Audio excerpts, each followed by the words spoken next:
નજર છે five state ઇલેક્શનના જે રિઝલ્ટ્સ બહાર પડી રહ્યા છે, જેમાં બીજેપી લીડ થઈ રહી છે. એક સારું એવું પરિવર્તન આપણે જોયું છે. ત્રણ સ્ટેટ્સમાં આપણે પરિવર્તન પણ આવતા જોઈ રહ્યા છે. વધથી જ વાતચીત કરીશું. વરિષ્ઠ પત્રકાર નિનાદ શેઠ આપણી સાથે જોડાઈ ગયા છે. સર, ઘણું સ્વાગત છે આપનું. અને અત્યારના તો લાગી રહ્યું છે વેસ્ટ બેંગાલ પર જ્યાં આપણી નજર વધારે હતી ત્યાં બીજેપી લીડ થઈ રહી છે ઓફકોર્સ. અને આસામમાં ઓફકોર્સ જ્યાં દબદબો એમનો રહ્યો છે ત્યાં પણ ઓફકોર્સ આગળ જ છે. પુડુચેરીમાં બીજેપીને લીડ મળતા દેખાઈ રહી છે. તામિલનાડુમાં આપણે જોઈએ તો નવી પાર્ટી ઉભરીને આવી રહી છે, TVK. અને ઓફકોર્સ અહીંયા જો આપણે કેરલામાં નજર કરીએ તો UDF આગળ છે. અહીંયા પણ આપણે મોટો ચેન્જ જોઈ રહ્યા છીએ. કઈ રીતના તમે જોઈ રહ્યા છો આ બધા જ રિઝલ્ટ્સના નંબર્સને જે અત્યારના લીડ થઈ રહ્યા છે? સૌથી મહત્વપૂર્ણ રિઝલ્ટ વેસ્ટ બેંગોલથી આવ્યું છે. ત્યાં સૌથી આપણે એવું કહી શકીએ કે હિસ્ટોરિક રિઝલ્ટ કહેવાય, કેમ કે 3-4 ફેક્ટર્સ થયા. પહેલો ફેક્ટર કે પહેલી વાર ઇલેક્શન થયું, મારી ખ્યાલથી લિવિંગ મેમરીમાં પહેલી વાર થયું કે બોમ્બ ના પડ્યો. નહીં તો ઇલેક્શનમાં બોમ્બ ના પડે વેસ્ટ બેંગોલમાં એવું થતું નથી હોતું. આપણે સ્ટેટિસ્ટિકલી જોઈએ તો બહુ ખતરનાક ફિગર છે કે વધારે લોકો વેસ્ટ બેંગોલના ઇલેક્શનમાં મરે છે કમ્પેર કરીએ આપણે નેશનલ ઇલેક્શનથી. આ 1947 થી આ ટ્રેન્ડ છે કે તો આ જે 3 લાખ સોલ્જર્સ પેરામિલિટરીના લગાવ્યા એનાથી 2 વસ્તુ થઈ. પહેલો, વોટરનો ભય જતો રહ્યો એટલે રેકોર્ડ ટર્નઆઉટ થયો. અને મમતા બેનર્જીએ 15 વર્ષમાં એક મુશ્કેલ કરી છે. એમને બહુ ફાયદો થયો. એક સરસ વોટ બેંક 14% બનાવ્યો એમને, પણ એ બહુ પ્રો મુસ્લિમ થઈ ગયા. હવે આટલા બધા પ્રો મુસ્લિમનું રિએક્શન આવવાનું જ હતું. અને એને અંગ્રેજીમાં આપણે જ્યારે પોલિટિકલ એનાલિસિસ કરીએ તો પોલિટિકલ કાઉન્ટર કોન્સોલિડેશન કહીએ કે પાછો બીજા સાઈડે કીધું કે હવે અમે પણ એક સાથે આવીએ અને અમે આ 14%ની જે એક તરહની વોલ છે એને તોડી કાઢીએ અને એને ફોડી કાઢી કહેવાય. આ જે કાઉન્ટર હિન્દુ કોન્સોલિડેશન થયું એ બહુ જ મોટો ફેક્ટર. બીજો મોટો ફેક્ટર વેસ્ટ બેંગોલમાં 15 વર્ષ લંબો ટાઈમ હોય છે. 15 વર્ષમાં અગર આપણે જોવા જઈએ તો એક જમાનામાં વેસ્ટ બેંગોલ જે ઇન્ડસ્ટ્રીયલાઇઝ જગ્યા હતી એ હવે બહુ પાછળ પડી ગઈ છે. અને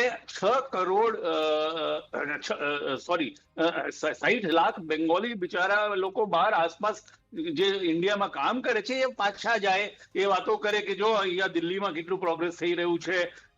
દિલ્હી છોડો, આપણે અગર આપણી ચેનલ પર દેખાડ્યું છે ઓડિશામાં પણ મિનરલ ગેમ સારું થઈ રહ્યું છે. ઇવન બિહારમાં ફેક્ટરીઓ લાગવાની શરૂ થઈ છે. થોડી છે, વધારે નથી. કોકાકોલાએ મોટી ફેક્ટરી હમણાં લગાવી છે વર્ષ પહેલા. તો એનાથી જે એન્ટી ઇન્કમ્બન્સી ફેક્ટર છે એ વધ્યું. આખિરમાં જે ઇલીગલ વોટિંગ કરતા હતા એમને જે કાઢ્યો એનો પણ બહુ જ પ્રભાવ પડ્યો, કેમ કે એમના કાઢવાના કારણ જે વોટ બેંક હતો, જે સિક્યોર વોટ બેંક હતો કે તમે સિટીઝન હો કે ના હો, તમે વોટ કરો અમારે लिए, અમે તમારું ટેક કેર કરીશું, એ દીદીનો વોટ બેંક ઘટ્યો.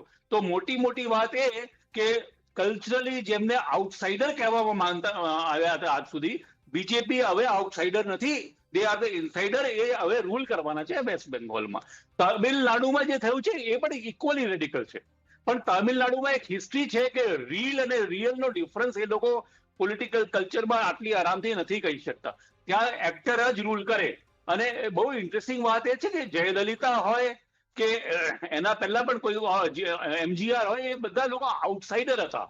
એ બધા લોકો તામિલનાડુના કાસ્ટના પણ આઉટસાઇડર હતા, સો કોલ્ડ લોઅર કાસ્ટના નહોતા અને કુછ લોકો એ સ્ટેટના પણ નહોતા. એ જ હિસાબે વિજય પણ આઉટસાઇડર છે.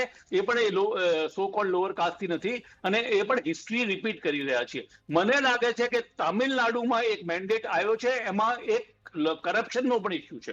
કરપ્શન એક મોટો ઇસ્યુ હતો જે સાયલન્ટ વોટરે આ વખતે દેખાડ્યો છે. તો મને લાગે છે આ ચેનનું ઇલેક્શન છે. અને આસામ અને વેસ્ટ બેંગોલમાં એક બીજી ઇન્ટરેસ્ટિંગ વાત એ કે જે લોકલ ઇલેક્શન, સ્ટેટ ઇલેક્શનમાં યુઝ્યુઅલી નેશનલ ઇસ્યુઝ નથી કામ કરતા, પણ આ વખતે સિટીઝનશીપનો મુદ્દો, બાંગ્લાદેશી ઘુસપેઠનો મુદ્દો, આ જે નેશનલ મુદ્દાઓ છે એ સ્ટેટ ઇલેક્શનમાં વોટ માટે બહુ ઇમ્પોર્ટન્ટ ગણાયા અને એના ઉપર ઇલેક્શન જીતવામાં આવ્યા ગયા છે. એટલે હવે દેખવાનું એ છે કે વેસ્ટ બેંગોલમાં જે એક જમાનામાં ભારતની ઇન્ડસ્ટ્રીયલી લીડ કરતી હતી, હવે ફરીથી ઇન્ડસ્ટ્રીયલાઇઝેશન આવી શકશે કે નહીં.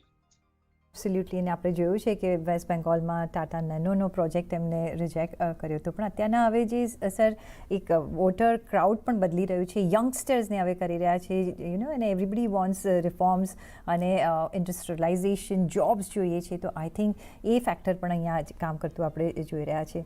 અત્યારના આટલો જ સમય છે, આપણે વધારે વાતચીત કરવાનું મને મન હતું પણ સમય નથી. પણ ઘણો આભાર તમારો અમારી સાથે જોડાવા બદલ અને આપણા I appreciate it. Thank you. Thank you. અને એ સાથે જ મને પણ આપશો રજા.